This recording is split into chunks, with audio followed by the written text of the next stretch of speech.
የፕሮቴስታንት መናፍቃን ወደ ቅድስት ቤተክርስቲያን ወደ ኦርቶዶክስ እንመለስ ይያሉ ዘመቻ ጀምረዋል። ይህን አሁን የነገርኳችሁን ነገሮች ሁሉ ያደረገው ከ30 እስከ 40 ሰከንድ ቢፈጅበት ነው። ፈያታዊ ዘየማን አቤቱ በመንግስት አስበኝ አለ። የደሙን ማህተም ሰጠው። ያንን የደም ማህተም ይዞ በሄደ ጊዜ ኪሩብ መልአክ ከገነት አጥር ላይ መቆም አቃተው። አንተ ማን ነህ? አብርሃም ነህ? ይስሐቅ ነህ? ያዕቆብ ነህ? አለ። እኔ አይደለሁም፣ እጄን በሰው ደም ነክሬ የምኖር ሰው ነኝ። አንዱ ባለቅኔ ምን አሉ? ይሄ ሰውዬ ወንበዴ ነበር አይደለም? ነበር አልነበረም? ስራው ስርቆት ነበረ እና መጨረሻ ላይ ምን ሰረቀ ብትሉ እዛው መስቀል ላይ ገነትን ሰረቀ ይላሉ።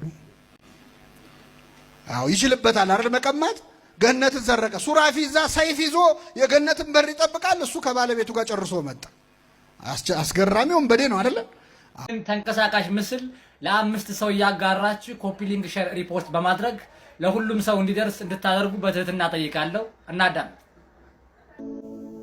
የተሳሳተ ቦታ የመጣችሁት ልጆች ከኦርቶዶክስ ወጣችሁ የሆነ ጌታ እምነት የሚያገኛችሁ ረፍት ያገኛችሁ መስሏችሁ ዘመናችሁ እንደኛ እንዳይበላ ብትጠንቀቁ ተመለሱ። ሰላም የቴቄል ሪአክሽን ተከታታዮች እንደያላችሁበት የሰዓት አቆጣጠር እንደምናላችሁ ሁሉ ሰላም እግዚአብሔር የተመሰገነ ይሁን። እኔ እጅግ በጣም ደህና ነኝ። እንኳን ለጸሎት ሐሙስ ለሕጽበተ እግር ማለት ነው በሰላም አደረሳችሁ አደረሰን። እንግዲህ ዛሬ በሁሉም ቤተክርስቲያን ሕጽበተ እግር አለ። ጸሎት ሐሙስ ነው። ጌታችንና አምላካችን መድኃኒታችን ኢየሱስ ክርስቶስ ቅዱስ ቁርባንን የመሰረተበት ቀንም ነው።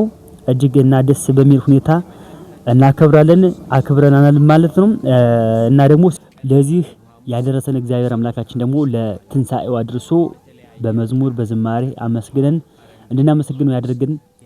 ዛሬ ስለ ሕጽበተ እግር ወይም ደግሞ ስለ ጸሎተ ሐሙስ አጠቃላይ ስለ ዛሬ ነው ስለ ነገው ነው ቪዲዮ የምንማር ማለት ነው። ስለ ፈያታዊ ዘየማን መምህር አባ ገብረ ኪዳን እንዲሁም ዲያቆን ሄኖክ ኃይል የተናገሩት አሉ። ቀዳሚ ወዳደረጉት ቪዲዮ እንለፍ። ፈያታዊ ዘየማን ተዘከረነ ብሎ አስቀድሶ ምንድነው ያደረገው? ፈያታዊ ዘየማን እኮ ሲያስቀድስ ነው አለ። ክርስቶስ እኮ እየቀደሰ ነው በዕለተ ዓርብ የዋለው። የክርስቶስ እኮ የዕለተ ዓርብ ውሎ ቅዳሴ ነው። ፈያታዊ ዘየማን አቤቱ በመንግስት አስበኝ አለ። የደሙን ማህተም ሰጠው።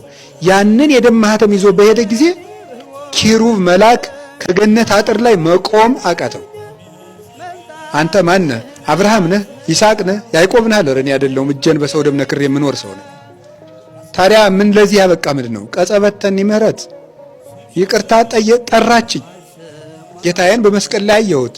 አቤቱ በመንግስት አሰበኝ አልኩት። እንደምታየው የደሙን ማህተም ሰጠኛል። አዳምን ቀድሞት ገባ። በጌታችን በኢየሱስ ክርስቶስ ደም የነጹ ሁሉ መንግስተ ሰማያት ሊገቡ ይቻላቸዋል፣ እርግጠኛም እንሆናለን። ምዕመናን ይህ ሰውዬ ጌታ ሆይ ብሎ ጌትነቱን፣ በመንግስትህ ብሎ መንግስቱን፣ በመጣ ጊዜ ብሎ ምጽአቱን፣ አስበኝ ብሎ ምህረቱን መሰከረ። ይህ አልበቃውም። ጓደኛውን መከረ፣ እባክህ ንስሐ እንግባ ብሎ። ይህም አልበቃውም። የክርስቶስን ንጽህና በአደባባይ ምን አለ? መሰከረ። ይህም አልበቃውም። እኛ ለመስቀል ሞት የሚያበቃ ኃጢአት ሰርተናል ብሎ ንስሐ ገባ።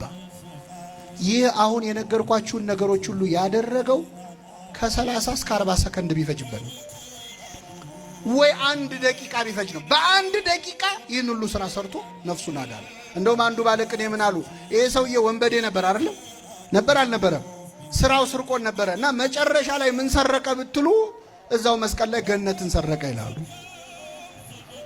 አዎ ይችልበታል አይደል? መቀማት ገነትን ሰረቀ። ሱራፊ እዛ ሰይፍ ይዞ የገነትን በር ይጠብቃል። እሱ ከባለቤቱ ጋር ጨርሶ መጣ።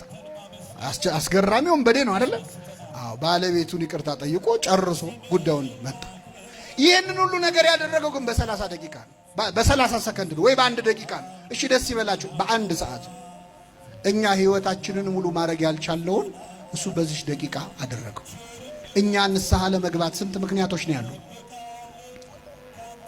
ተማሪው ቆይ ትምህርቴን ልጨርስ ይላል። ሰራተኛው ቆይ ከጡረታ ልውጣ ይላል። ልጅ ያላቸው ቆይ ልጄን ላሳድግ ይላል። ልጁ ሲያድግ ቆይ ላስመርቀው ይላል። ሲመረቅ ቆይ ልዳረው ይላል። ንስሐ ላለመግባት ምክንያታችን ብዛቱ። እኔ የኔን ስራ ታውቀው የለ እንዴ? እኔ እኮ ነጋዴ ነኝ፣ አሁን ከስራዬ ጋር አይሄድም፣ አይመቸኝም ይላል ብዙ ሰው። ምንም ባይመቸ እንደዚህ ወንበዴ ከመስቀል ጋር አልተቸነከርክም። ተቸንክሮ ነፍሱን አዳነ። ምናልባት የዛሬዋ ምሽት የመጨረሻ ምሽታችን ብትሆን ምን እናውቃለን? መቼ እንደምንሞት የሚያቅሰው አለ እዚህ መሃል? የእናንተ ቅድስና አላቅም፣ እኔ ግን አላቅም። መቼ እንደምንሞት አናውቅም። 1000 ዓመት አይኖር እንላለን። 100 ዓመት እንኳን እንኖርም። አገር ጉራችን ደግሞ 1000 ዓመት አይኖር ይላል ሰው። 100 ዓመት አትኖርም። 100ንም ከኖርክ በስቃይ ነው። ለመምህሮቻችን ቃለ ሕይወት ያሰማልን። እጅግ ደስ የሚል ትምህርት አስተምሮናል ማለት ነው።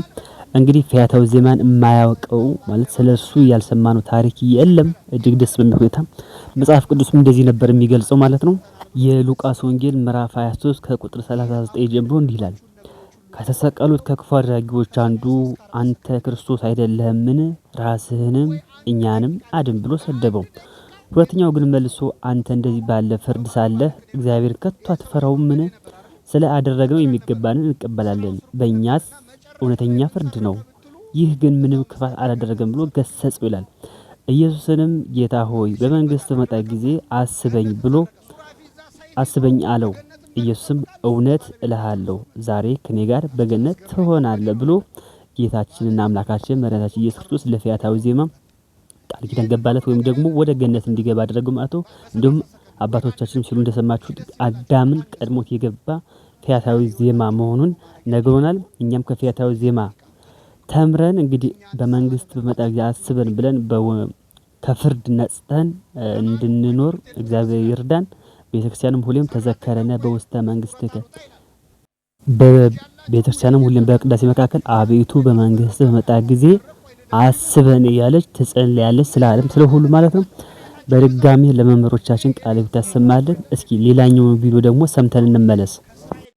የፕሮቴስታንት መናፍቃን ወደ ቅድስት ቤተክርስቲያን ወደ ኦርቶዶክስ እንመለስ እያሉ ዘመቻ ጀምረዋል። ይህንን ተንቀሳቃሽ ምስል ለ5 ሰው እያጋራችሁ ኮፒ ሊንክ ሼር ሪፖስት በማድረግ ለሁሉም ሰው እንዲደርስ እንድታደርጉ በትህትና ጠይቃለሁ። እናዳም የተሳሳተ ቦታ የመጣችሁት ልጆች ከኦርቶዶክስ ወጣችሁ የሆነ ጌታ እምነት የሚያገኛችሁ ረፍት ያገኛችሁ መስሏችሁ ዘመናችሁ እንደኛ እንዳይበላ ብትጠንቀቁ ተመለሱ። ጌታን ተቀበሉ ብዬ እየጠርቼ ሰብስቤ ያመጣኋችሁ ይቅር በሉኝ፣ ተመለሱ ወደ ነበራችሁበት ቤት። ጌታን ተቀበሉ፣ ኑ እዚህ ጌታ አለ ረፍት አለ እያልኩ የጠራኋችሁ ጨለማ ውስጥ ነው አምጥቼ የከተትኳችሁ ሰዎች ይቅር በሉኝ፣ ተመለሱ ወደ ቤታችሁ። አጥፍቻለሁ።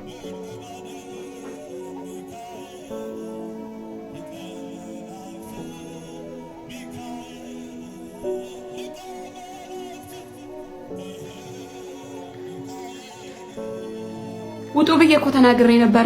የሉትራን ጭማቂዎች እኮ ውጡ ብዬ ተናግሬ ነበር። ውጡ በቃ ጨርሻለሁ ከናንተ ጋር። ሰሙነ ሕማማት 4ኛ ቀን ሐሙስ።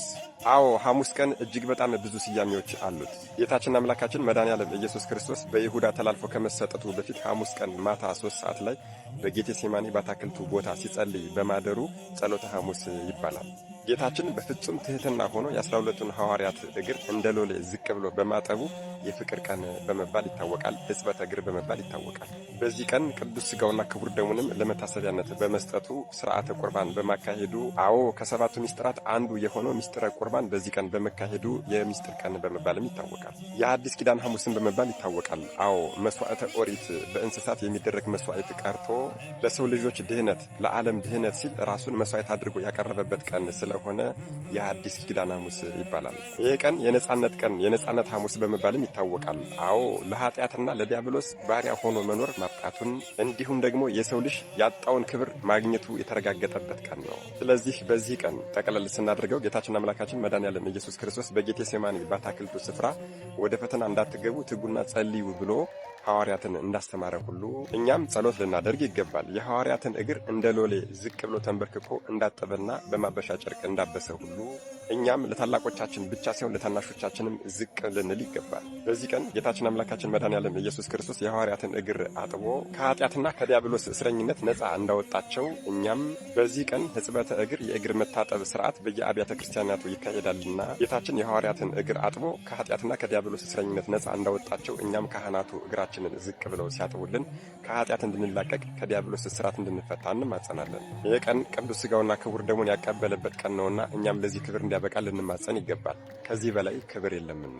በዚህ ቀን ጌታችን እንደ ባሪያ እንደ ሎሌ የሐዋርያቱን እግር አጎንብሶ ዝቅ ብሎ እንዳጠበ ሁሉ እኛም ቢያንስ የሰውን እግር ዝቅ ብለን ማጠብ ባንችል እንኳን ልቦናችን ግን ሊሰበር ልቦናችን ዝቅ ሊል ይገባል። ይህ ቀን ፍጹም የሆነ ትሕትናን ፍጹም የሆነ ፍቅርን ያየንበት ቀን ነውና ፍጹም የሆነ ትሕትናና ፍቅርን ጠይቀን ልንቀበል ይገባል። ይህ ቀን የነጻነት ቀን ነውና እኛም በዚህ ቀን ከዲያብሎስና ከኃጢአት ባርነት ነጻ እንድንወጣ ልንማጸን ይገባል። መልካም የሰሙነ ሕማማት የጾም የጸሎትና የስግደት ሳምንት ይሁንልን። አሜን። ይቆያል።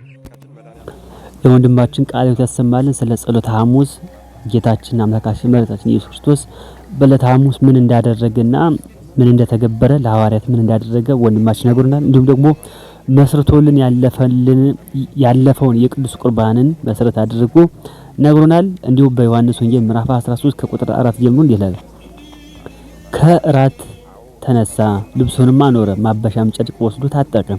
በኋላም በመታጠቢያው ውሃ ጨመረ። የደቀ መዛሙርቱን እግር ሊያጥብና በታጠቀበትም ማበሻ ጨርቅ ሊያብስ ጀመረ። ወደ ስምዖን ጴጥሮስ መጣ። እርሱም ጌታ ሆይ አንተ የኔን እግር ታጥባለህን? አለው። ኢየሱስ መልሶ እኔ የማደርገውን አንተ አሁን አታውቅም፣ በኋላ ግን ታስታውሰዋለህ አለው። ጴጥሮስም የኔን እግር ለዘላለም አታጥብም አለው። ኢየሱስም ካላጠብኩህ ከኔ ጋር እድል የለህም ብሎ መለሰለት። ስምዖን ጴጥሮስም ጌታ ሆይ እጅህን እና ራሴን ደግሞ እንጂ እግሬን ብቻ አይደለም አለው። ኢየሱስም የታጠበ እግሩን ከመታጠብ በቀር ሌላ አያስፈልገውም፣ ሁለንተናው ግን ንጹህ ነው።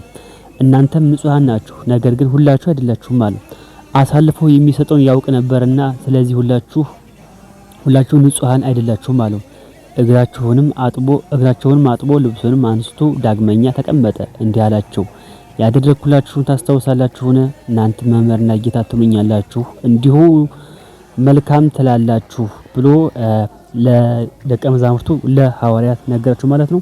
ይህ ሐዋርያትን እግር አጥቦ ጨርሶ እንግዲህ ይሄ ወደ ፍጻሜው ይደርስ ማለት ነው። ወደ ስቅለቱ የሚሰቀልበትን ሰዓት ያውቅ ነበርና ለሐዋርያት ይህን ሁሉ አድርጎላቸው አልፏል። እኛም ዛሬ በካህናት ፊት ቁመን ካህናቶች ቀሳውስት ቀርበው የኛን እግር ያጥባሉ። እኛም በትህትና ልባችንን ሰብረው ወደ ይህም ጌታችንን አብነት አድርገው እሱን ምሳሌ አድርገው እኔ እንዳጠብኳችሁ እርስ በራሳችሁ ተከባበሩ ብሎ ያስተማረው ትምህርት ነው ማለት ነው። እንግዲህ በድጋሚ እንኳን አደረሳችሁ ለዕጽበተ እግር ወይም ለጸሎተ ሐሙስ። ለዛሬ ዕለት ያሱት ቪዲዮ ይሄን ይመስል ነበረ። በቀጣይ ቪዲዮ እስከምንገናኝ ድረስ ቸር ያቆየን፣ ቸርን ሰንብት። መልካም የሕማማት ሳምንት እንዲሁም የጸሎተ ሐሙስ የስቅለት ቀን ይሁንላችሁ። በያላችሁበት ሰላም ተመኘውላችሁ። መልካም ጊዜ